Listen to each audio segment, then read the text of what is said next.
Olá, seja bem-vindo mais uma vez ao nosso podcast Opinião.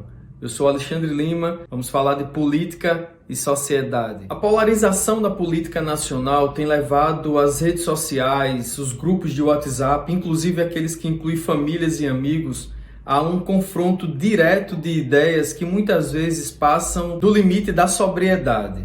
Em meio a uma guerra de narrativas, disseminação de fake news e comportamentos que muito mais parecem torcida de futebol, é preciso entender que existe vida além de Lula e Bolsonaro para 2022. A gente vive um momento na história política do nosso país em que é muito importante que se crie, se construa uma alternativa aos dois polos que hoje fazem os extremos e que irão se enfrentar, acreditam eles que sozinhos, na corrida pelo Planalto. Torcidas de um lado, torcidas para o outro e o desrespeito a quem não acompanha essas ideias. Daí a importância muito grande de se viabilizar aquela chamada terceira via. Mas quem seria essa terceira via?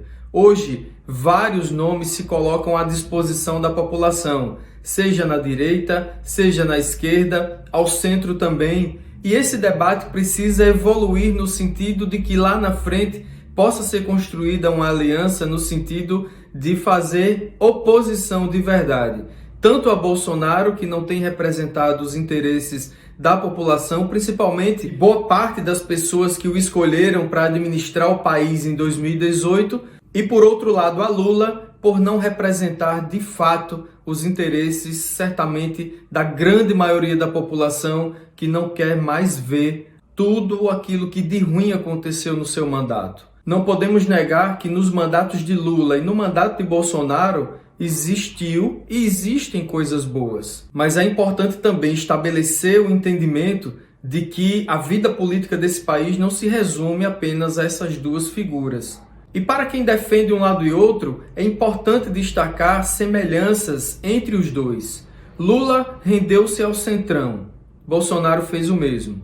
Lula colocou amigos no STF, Bolsonaro tenta fazer o mesmo e até fez com a indicação do ministro Cássio Nunes Marques, a respeito de quem se referiu quando da sua indicação, que seria uma pessoa que tem pensamentos parecidos com o dele, quando na verdade um presidente da República precisa seguir a Constituição na indicação de um ministro supremo. E por fim, não menos importante, as inúmeras manobras que Lula fez no passado e Bolsonaro faz hoje dentro do orçamento, com o propósito de destinar o maior volume de recursos financeiros para os seus aliados no Congresso Nacional, através das emendas parlamentares. E hoje, por exemplo, a gente conhece um termo que é muito falado aí pela imprensa, que são as chamadas emendas ocultas, emendas secretas. Portanto, quem pensa que há muita diferença entre Lula e Bolsonaro, aqui vai meu ponto de opinião, eu acredito que fica muito mais na questão ideológica.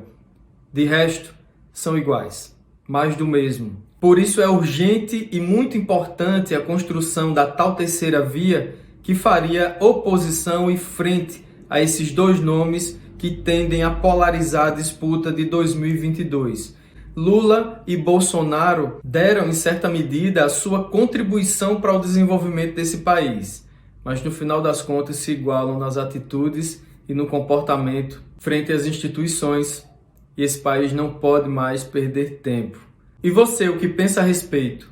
Eu gostaria muito de ouvir e conhecer a sua opinião. Até a próxima quinta-feira e muito obrigado pela companhia.